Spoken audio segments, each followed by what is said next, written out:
Hello everyone, welcome to TWS academy. General awareness and জিকের নতুন পর্বে সকলকে স্বাগত জানাই। ডিয়ার স্টুডেন্টস, ইম্পর্টেন্ট প্রশ্ন উত্তর নিয়ে আজকের ক্লাসটি আলোচনা হবে। তো অবশ্যই সকলে ক্লাসটি শেষ পর্যন্ত দেখবে এবং চ্যানেলে নতুন হয়ে থাকলে অবশ্যই চ্যানেলটিকে সাবস্ক্রাইব করে রাখবে এবং সমস্ত ভিডিও লিঙ্ক প্রথমেই পেতে আমাদের টিডব্লিউএস একাডেমি যে টেলিগ্রাম চ্যানেল আছে, the way of solution verified Telegram channel, সেখানে যুক্ত হতে তোমরা ভুলবে না। প্রথম প্রশ্ন স্ক্রিনে দেওয়া হচ্ছে, সকলে প্রথম প্রশ্নটার উত্তর কমেন্ট করে জানিয়ে দাও। প্রথম প্রশ্নটার উত্তর কি হবে? টর কিসের একক? প্রথম প্রশ্ন। প্রথম প্রশ্নের উত্তরটা হচ্ছে চাপ। চাপের একক হচ্ছে টর। নেক্সট কোশ্চেন হচ্ছে, দিল্লিতে যন্তর মন্তর কে নির্মাণ করেছিলেন? যন্তর মন্তর জ্যোতির্বিজ্ঞানের ক্ষেত্রে প্রাচীন যুগে ব্যবহৃত একটি তোমার এটা একটা স্থাপত্য বা একটা যন্ত্র মন্তর আগে তৈরি করা হতো। তো যন্ত্র মন্তরটা দিল্লিতে কে নির্মাণ করেছিলেন? অ্যান্সারটা কমেন্ট করে জানিয়ে দাও সকলে। কীর্তি সিং, অজিত মল, বিজয় সিং এবং দ্বিতীয় জয় সিং, এদের মধ্যে কে দিল্লির যন্ত্র মন্তরটা নির্মাণ করেছিলেন?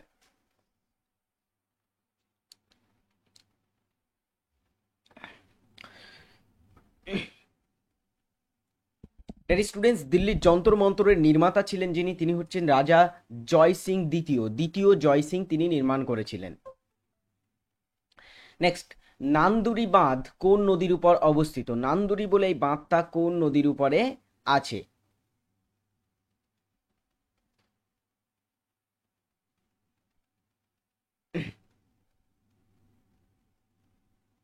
নান্দুরি বাঁধটা কোন নদীর উপরে অবস্থিত? সঠিক উত্তর ডিয়ার স্টুডেন্টস কি হবে? এই প্রশ্নটার সঠিক উত্তর হচ্ছে এটা তাপ্তি নদীর উপরে অবস্থিত। তাপ্তি বা তাপ্তি নদীর উপরে এটা অবস্থিত। নান্দুরি ড্যামটা কোন রাজ্যে আছে? এটা মনে রাখবে, মহারাষ্ট্র রাজ্যে আছে। কোথায় আছে? মহারাষ্ট্র। মহারাষ্ট্র। আচ্ছা, মহারাষ্ট্র রাজ্যে এই তাপ্তির উপরে আরো একটা ড্যাম আছে, এটার নামও তোমরা একটু জেনে রাখো, সেটা হচ্ছে হান্তুর ড্যাম। হান্টুর বলে একটা বাঁধ, এটাও কিন্তু মহারাষ্ট্রে তাপ্তি নদীর উপরে আছে। এই ড্যামটার নামও কিন্তু একটু তোমরা লিখে নেবে, এটাও মহারাষ্ট্র রাজ্যে তাপ্তি নদীর উপরে অবস্থিত। আচ্ছা, তাপ্তির উপরে আরো একটা ফেমাস ড্যাম আছে, এটা না পড়লেই নয়, সেটা হচ্ছে উকাই বাঁধ। উকাই বাঁধ, এই বাঁধটা কোথায় আছে? এটা হচ্ছে গুজরাট রাজ্যে অবস্থিত। গুজরাট রাজ্যে অবস্থিত এবং এটাও তাপ্তি নদীর উপরে। ওকে, পরবর্তী প্রশ্ন হচ্ছে, গুরমিত ট্রফি কোন খেলার সাথে যুক্ত? গুরমিত বলে এই ট্রফিটা কোন খেলার সাথে যুক্ত? বলো দেখি। গুরমিত ট্রফি কোন খেলার সাথে যুক্ত? গুরমিত ট্রফি হচ্ছে হকি খেলার সাথে যুক্ত একটি ট্রফি। আচ্ছা, হকি খেলার সাথে যুক্ত কয়েকটা ট্রফির নাম জেনে রাখতে হবে, যেমন আগা খান কাপ। আগা খান কাপ কিসের সাথে যুক্ত? হকির সাথে যুক্ত। সুলতান আজলান শাহ কাপ। সুলতান আজলান শাহ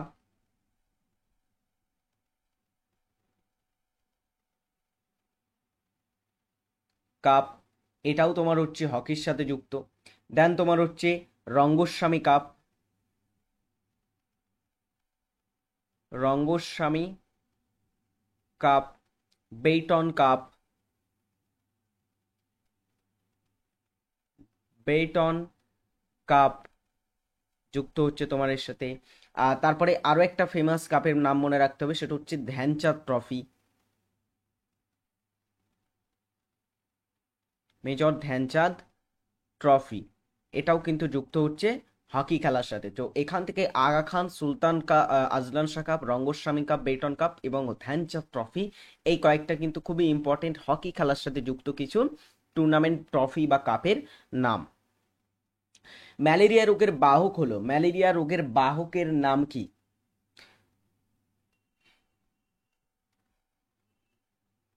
ম্যালেরিয়া রোগটা আসলে কি জন্য হয়? ম্যালেরিয়া রোগটা কেন হয়?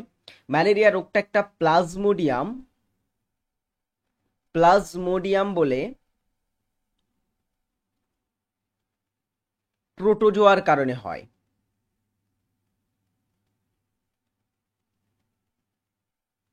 ঠিক আছে, প্লাজমোডিয়াম প্রোটোজোয়ার কারণে ম্যালেরিয়া রোগটা হয়ে থাকে।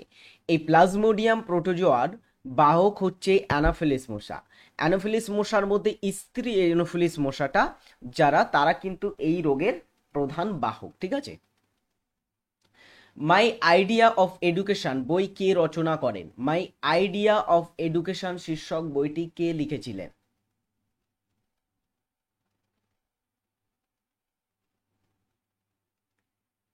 মাই আইডিয়া অফ এডুকেশন শীর্ষক বইটির লেখক কে?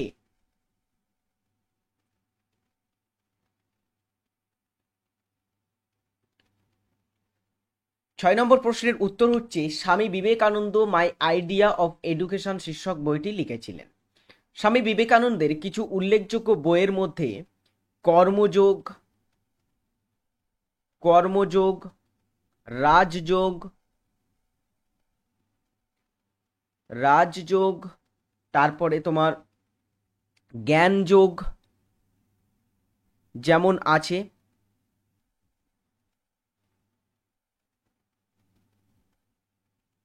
জ্ঞানযোগ যেমন আছে, তার সঙ্গে আছে বর্তমান ভারত, বর্তমান ভারত, এবং লাস্ট একটা বইয়ের নাম বলে রাখবো যেটা হচ্ছে প্রাচ্য, প্রাচ্য ও পাশ্চাত্য। এই কিছু গ্রন্থর মধ্যে উল্লেখযোগ্য গ্রন্থ, তাছাড়া তার to the youth of India শীর্ষক বিভিন্ন কিন্তু গ্রন্থ তিনি লিখেছিলেন। ইম্পর্টেন্ট হচ্ছে বর্তমান ভারত, প্রাচ্য, পাশ্চাত্য, এই বইগুলো কে লিখেছিলেন? জ্ঞানযোগ, রাজযোগ, কর্মযোগ কারা লিখেছিলেন বা কে লিখেছিলেন? তিনি হচ্ছেন স্বামী বিবেকানন্দ কর্তৃক রচিত গ্রন্থ এগুলি। পরের প্রশ্নটার উত্তর সকলে কমেন্ট করে জানিয়ে দাও। রাজ্য প্রশাসনের সর্বোচ্চ কর্তাকে? রাজ্যের সর্বোচ্চ প্রশাসনিক কর্তাকে?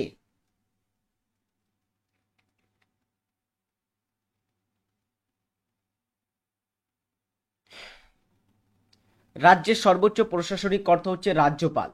ওকে, রাজ্যের এক্সিকিউটিভ পাওয়ারটা রাজ্যপালের হাতে দেওয়া হয়েছে। এটা হচ্ছে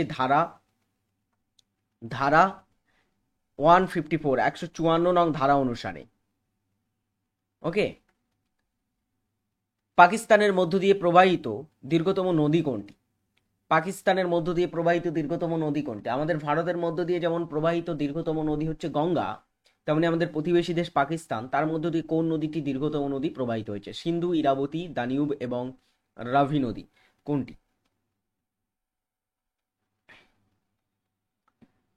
পাকিস্তানের দীর্ঘতম নদী হচ্ছে সিন্ধু নদী, ইন্দাস রিভার। সিন্ধু নদীর উৎস কোথায়? এটা ভারতের উপর দিয়েই প্রবাহিত হয়েছে। সিন্ধু নদীর আর উৎস হচ্ছে তিব্বতে। তিব্বতের তিব্বতের মানস সরোবরের কাছে, মানস সরোবরের কাছে অবস্থিত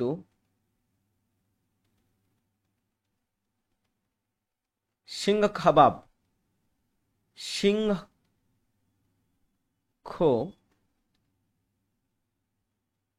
খাবাব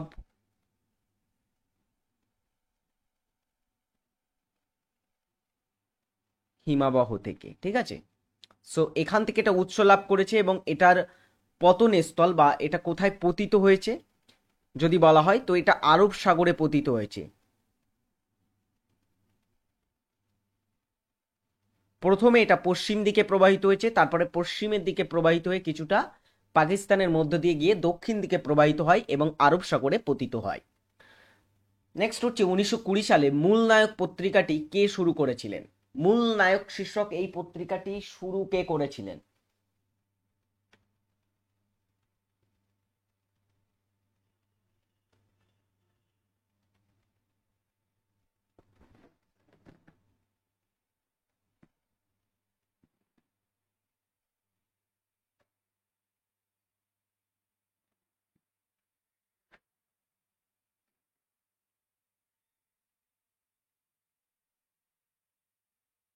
মূলনায়ক পত্রিকাটির প্রকাশক ছিলেন B.R. আম্বেদকর।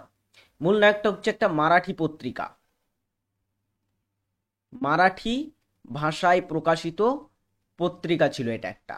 ওকে, সোমনাথ মন্দির কোথায় অবস্থিত? ভারতের একটা অন্যতম তোমার টুরিস্ট স্পট হিসাবে পরিচিত সোমনাথ মন্দির এবং বিখ্যাত একটা মন্দির ভারতের। সোমনাথ মন্দিরটা কোথায় অবস্থিত?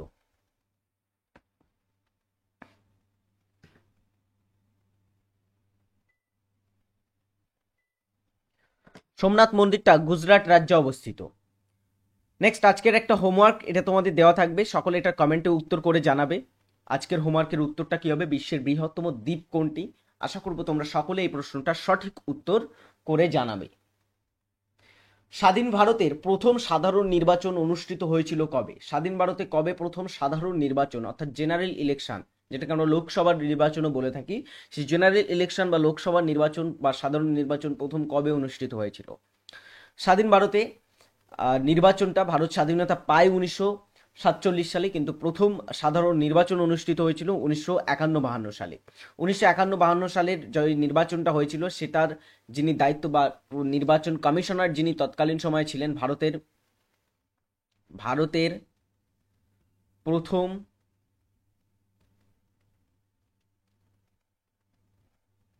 নির্বাচন কমিশনার যিনি ছিলেন তিনি হচ্ছেন সুকুমার সেন।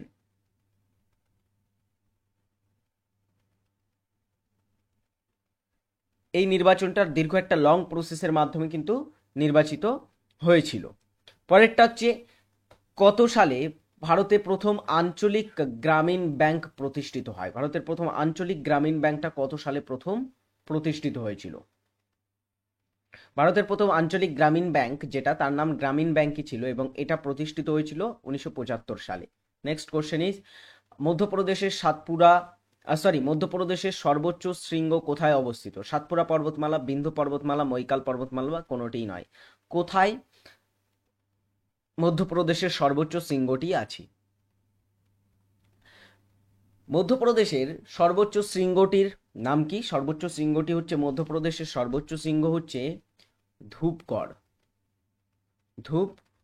এবং ধূপগড়টা সাতপুরা পর্বতমালারও সর্বোচ্চ শৃঙ্গ। সো সাতপুরা পর্বতে কিন্তু মধ্যপ্রদেশের সর্বোচ্চ শৃঙ্গটা অবস্থিত আছে, এর সর্বোচ্চ পিক। বিন্ধ্য পর্বতমালার সর্বোচ্চ শৃঙ্গের নাম কি? গুডওয়েল পিক।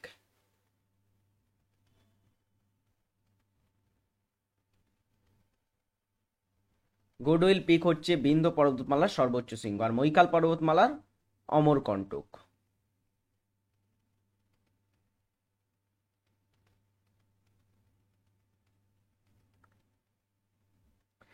কলিঙ্গ যুদ্ধের বিবরণ আমরা কিসের মাধ্যমে জানতে পারি?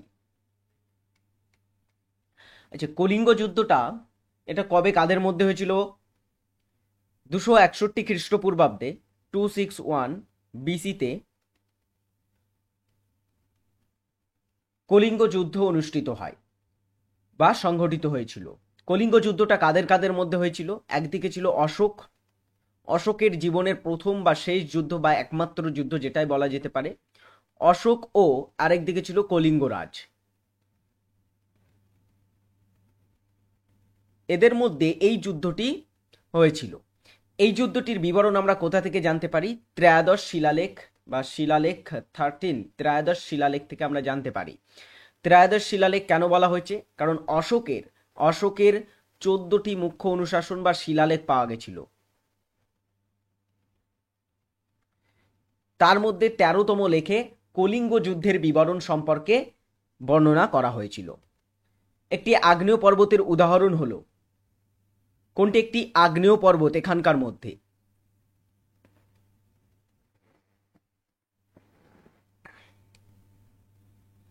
এখানে একটি আগ্নেয় পর্বত হচ্ছে ব্যারেন দ্বীপ হচ্ছে একটি আগ্নেয় পর্বত। এটা ভারতের একমাত্র সক্রিয় আগ্নেয় পর্বত যেটা আন্দামান ও নিকোবর দ্বীপপুঞ্জের মধ্যে এসে থাকে। এবারে ব্যারেন ছাড়া আরো একটা আমাদের ভারতে কিন্তু আগ্নেয় পর্বত আছে যেটার নাম হচ্ছে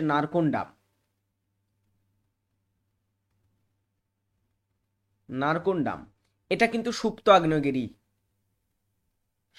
আগ্নেয়গিরি, মানে অতীতে এখানে আগ্নেয়োৎপাত হয়েছে, বর্তমানে কিন্তু আগ্নেয়োৎপাত হয় না, এটাকে সুপ্ত আগ্নেয়গিরি বলে। তো এখানে ব্যারেন হচ্ছে একটা সক্রিয়, এটা হচ্ছে নারকোন্ডাম সুপ্ত। ডিয়ার স্টুডেন্টস, বর্তমানে কি কি ব্যাচ চলছে আমাদের টিডব্লিউএস একাডেমিতে তোমরা মনোযোগ দিয়ে দেখতে পারো। এই ব্যাচগুলোতে তোমরা ভর্তি হলে আমাদের কাছ থেকে সেরা চাকরির প্রিপারেশন নিতে পারবে। বিগত কয়েক বছর ধরে টিডব্লিউএস একাডেমি যে চাকরি প্রিপারেশন দিয়ে আসছে, সেরা চাকরি প্রিপারেশন টিডব্লিউএস একাডেমিতেই দেওয়া হয়। সো যদি তোমরা আজ থেকেই পড়াশুনো শুরু করে দাও তাহলে কিন্তু তোমাদের পরীক্ষায় সফলতার হার থেকে কেউ মানে তোমাদের সফলতাতে কেউ বাধা দিতে পারবে না। তো অবভিয়াসলি তোমরা TWS একাডেমি অ্যাপটিকে ডাউনলোড করো এবং আজই ভর্তি হয়ে যাও আমাদের ব্যাচে, আর আজ থেকে পড়াশুনো শুরু করে দাও। পরের প্রশ্নে আসবো, সকলে পরের প্রশ্নটার উত্তর করো। TWS একাডেমি অ্যাপটিকে ডাউনলোড না করলে ভিডিওটি দেখার পরে ডেসক্রিপশনে লিঙ্ক দেওয়া রইলো, অথবা গুগল প্লে স্টোর বা অন্য স্থানে গিয়ে সার্চ করে TWS একাডেমি অ্যাপটিকে ডাউনলোড করে নেবে। Okay, next, WTO world trade organisation, বিশ্ব বাণিজ্য সংস্থা, এর সদর দপ্তর কোথায় অবস্থিত আছে? বিশ্ব বাণিজ্য সংস্থার সদর দপ্তর হচ্ছে জেনেভা, সুইজারল্যান্ডের রাজধানী। সরি, আবার বলছি, রাজধানী নয়, সরি, সুইজারল্যান্ডের জেনেভা শহরে অবস্থিত। সো এখানে ডব্লিউটিওটা এর সদর দপ্তর জেনেভাতে। আরেকটা জিনিস তোমরা বলবে, এটা স্থাপিত হয় কবে? ডব্লিউটিও ওয়ার্ল্ড ট্রেড অর্গানাইজেশনটা স্থাপিত হয়েছিল কবে? সেটা হচ্ছে 1995 সালে এটা স্থাপিত হয়। ওকে, রাঢ় ভাষার মানুষ কোন রাজ্যে বসবাস করে? রাঢ় ভাষার মানুষরা কোন রাজ্যে বসবাস করে? পাঞ্জাব, আসাম, মধ্যপ্রদেশ এবং Paschimbanga.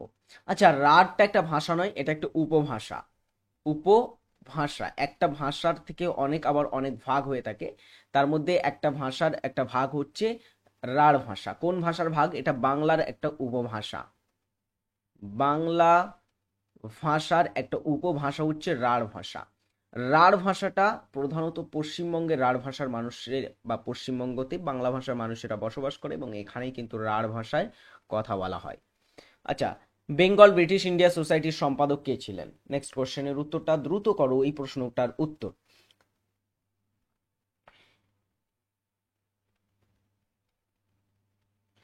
Bengal British India society এর সম্পাদক কে ছিলেন? বেঙ্গল ব্রিটিশ ইন্ডিয়া সোসাইটির সম্পাদক ছিলেন প্যারীচাঁদ মিত্র। বেঙ্গল ব্রিটিশ ইন্ডিয়া সোসাইটি এটা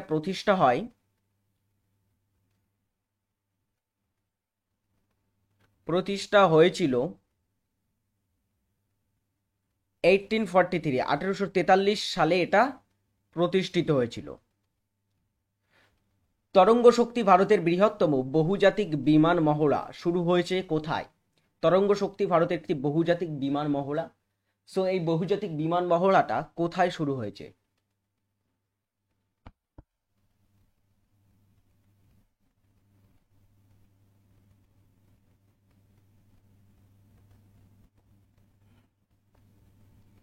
তরঙ্গ শক্তি বহুজাতিক বিমান মহড়াটা শুরু হয়েছে তামিলনাড়ুতে। ধোলপুর কারৌলি টাইগার রিজার্ভ কোথায় অবস্থিত? আচ্ছা, ধোলপুর কারৌলিটা মনে রাখবে, ধোলপুর কারৌলিটা ভারতের নবীনতম টাইগার রিজার্ভ। নবীনতম অর্থাৎ সবচেয়ে লেটেস্ট যেটাকে টাইগার রিজার্ভ হিসেবে ঘোষণা করা হয়েছিল সেটা হচ্ছে ধোলপুর কারৌলি। ভারতে মোট ন্যাশনাল টাইগার কনজারভেশন অথরিটি অনুযায়ী ভারতে মোট 55টি টাইগার রিজার্ভ আছে বর্তমানে। এটা কিন্তু আমি ন্যাশনাল তোমার টাইগার রিজার্ভ যে ন্যাশনাল টাইগার কনজারভেশন অথরিটি আছে তার অনুযায়ী কিন্তু বলছি 55টা টাইগার রিজার্ভ আছে। সো এর মধ্যে ধোলপুর কারৌলিটা কোথায় আছে? এটা হচ্ছে রাজস্থান রাজ্যে অবস্থিত। রাজস্থানে আরও কিছু তোমার হচ্ছে টাইগার রিজার্ভ আছে, যেমন রাজস্থানে আমরা পাবো তোমার Ranthambore tiger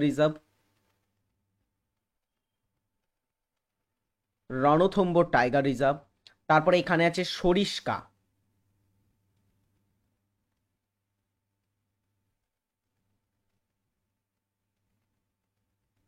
Sariska tiger reserve, Mukundra hills,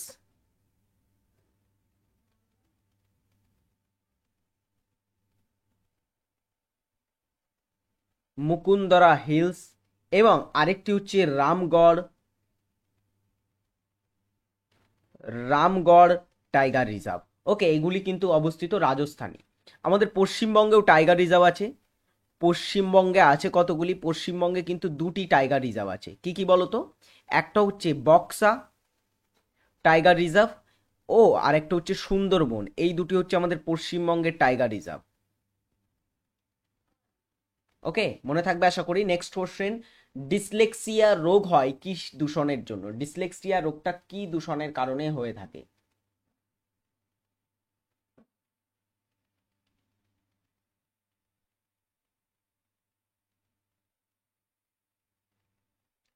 dyslexia রোগটা হয় সীসা দূষণের কারণে।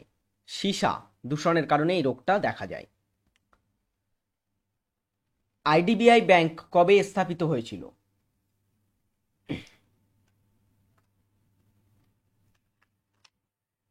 আইডিবিআই ব্যাংক এর পুরো কথা হচ্ছে industrial development bank of India limited. IDBI এর পুরো কথা industrial development bank of India limited. So এই ব্যাংকটা কবে স্থাপিত হয়েছিল? এই ব্যাংকটা স্থাপিত হয় 1964 সালে। 1964-তে শিল্প উন্নয়নের কারণে বা শিল্প উন্নয়ন করার উদ্যোগে এই ব্যাংকটা প্রতিষ্ঠা করা হয়। এই ব্যাংকের সদর দপ্তরটা কোথায় বা এই ব্যাংকটা কোথায় অবস্থিত? মনে রাখবে এটা কিন্তু মুম্বাইতে অবস্থিত।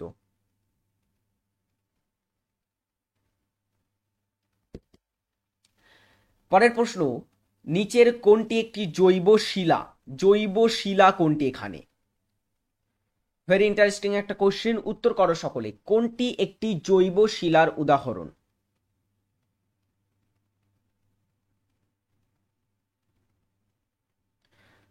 মার্বেল, কয়লা, গ্রানাইট এবং স্লেট এর মধ্যে কোনটি জৈব শিলা? সেটা হচ্ছে কয়লা একটি জৈব শিলা। কয়লা কি ধরনের শিলা? এটা একটা পাললিক শিলা। এটা একটা কিন্তু শিলা, কয়লাটা পাললিক শিলার মধ্যে পড়ে থাকে কয়লাটা।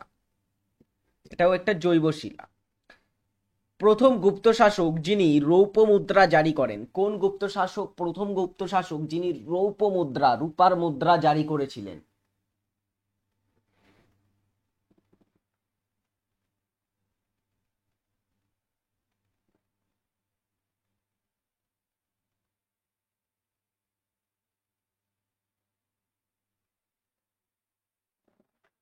প্রথম গুপ্ত শাসক হিসেবে রূপার মুদ্রা জারি করেছিলেন দ্বিতীয় চন্দ্রগুপ্ত, বা এনার অপর আর একটা নাম হচ্ছে কি, এনাকে বিক্রমাদিত্য বলা হতো।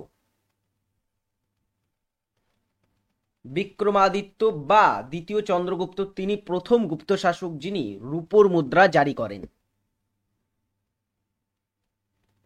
নিচের কোনটি বিষ বিষয়ক বিদ্যা? বিষ সম্পর্কিত বিদ্যা, পয়জন সম্পর্কিত বিদ্যা কোনটি? ফারিটোলজি, টক্সিকোলজি, পস্কোলজি এবং আরেকটি হচ্ছে কার্কিওলজি। কোনটি এখানে বিষ সংক্রান্ত বিদ্যাকে বোঝানো হয়? সেটা হচ্ছে টক্সিকোলজি, এটাকে বলা হয় বিষ সংক্রান্ত বিদ্যাকে। নেক্সট 26-এর প্রশ্নটা খুব ইম্পর্টেন্ট প্রশ্ন। প্রতি বছর কোন তারিখে বিশ্ব সিংহ দিবস পালিত হয়? ওয়ার্ল্ড লায়ন ডে, সিংহ দিবস কোন দিনে পালিত হয়ে থাকে?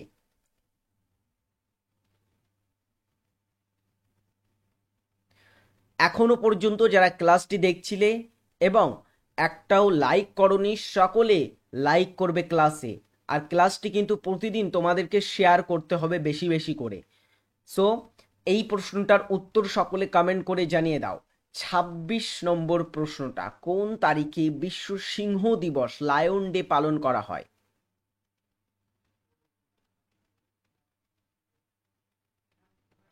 বিশ্ব সিংহ দিবস পালিত হয়ে থাকে প্রতি বছরে 10ই আগস্ট। Okay, option A is right answer. তড়িৎ চুম্বকীয় আবেশ কে আবিষ্কার করেন? পরের প্রশ্নটাও কিন্তু খুবই খুবই ইম্পর্টেন্ট একটা প্রশ্ন, রেলের পরীক্ষাতে এই ধরনের প্রশ্ন দিয়ে থাকে। তড়িৎ চুম্বকীয় আবেশ কে আবিষ্কার করেন? ফ্যারাডে, অ্যাম্পিয়ার, ফ্লেমিং, থমসন এদের মধ্যে তড়িৎ চুম্বকীয় আবেশনটা কে আবিষ্কার করেছিলেন? তিনি হচ্ছেন মাইকেল ফ্যারাডে তড়িৎ চুম্বকীয় আবেশ আবিষ্কার করেন। পরেরটা, পরে আরো একটা সায়েন্সের প্রশ্ন পেলাম আমরা। এই প্রশ্নটাও কিন্তু খুব ইম্পর্টেন্ট প্রশ্ন, প্রিভিয়াস ইয়ারে এটা ডব্লিউবিপির পরীক্ষাতে দিয়েছিল এই প্রশ্নটা। নিম্নলিখিত কোনটিতে অতিরিক্ত শ্বাস অঙ্গ অনুপস্থিত? মানে কোন মাছটিতে, এখানে কয়েকটা মাছের নাম দেওয়া আছে, এর ভিতরে কোনটির অতিরিক্ত শ্বাস অঙ্গ নেই? কই মাছ, মাগুর মাছ, রুই মাছ এবং শিঙি মাছ। সো এখানে কই মাছ, মাগুর মাছ, শিঙি মাছ এদেরকে আমরা জলের বাইরে আনলেও এরা কিন্তু বেঁচে থাকে অনেকক্ষণ পর্যন্ত, কারণ এদের অতিরিক্ত শ্বাস অঙ্গ থাকে বা এরা কিন্তু অন্যভাবেও শ্বাস প্রশ্বাস গ্রহণ করতে পারে। কিন্তু এখানে রুই মাছের কোনো অতিরিক্ত শ্বাস অঙ্গ থাকে না। ওকে, পরেরটা, ভারতের প্রথম অ্যাটর্নি জেনারেল হলেন কে? অ্যাটর্নি জেনারেল ইনি কে? ভারত সরকারের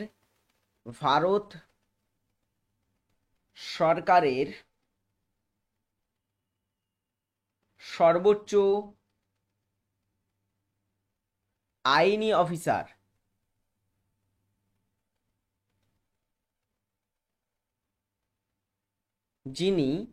তিনি হচ্ছেন কে? তিনি হচ্ছেন অ্যাটর্নি জেনারেল। এনার সম্বন্ধে ভারতের সংবিধানের ধারা 76 নং ধারাতে কিন্তু এনার সম্বন্ধে বর্ণনা করা হয়েছে। সো ভারতের প্রথম যিনি অ্যাটর্নি জেনারেল পদে ছিলেন তিনি হচ্ছেন, option D is right answer, MC শেতলভাত। ইনি ছিলেন ভারতের প্রথম ভারত সরকারের চিফ ল অফিসার। আচ্ছা, বর্তমান অ্যাটর্নি জেনারেলকে? বর্তমান অ্যাটর্নি জেনারেল অফ ইন্ডিয়া পদে কে আছেন? তিনি হচ্ছেন আর ভেঙ্কটরামানি।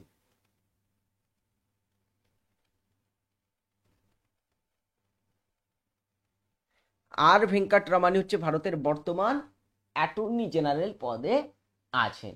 ওকে ডিয়ার স্টুডেন্টস, নেক্সট পরবর্তী, হোয়াইট ফ্ল্যাগ শব্দটি কোন অর্থে ব্যবহৃত হয়? কোন ক্ষেত্রে হোয়াইট ফ্ল্যাগ শব্দটি বা কোন অর্থে হোয়াইট ফ্ল্যাগ শব্দটি ব্যবহৃত হয়ে থাকে? কমেন্ট করো এই প্রশ্নটির সকলে।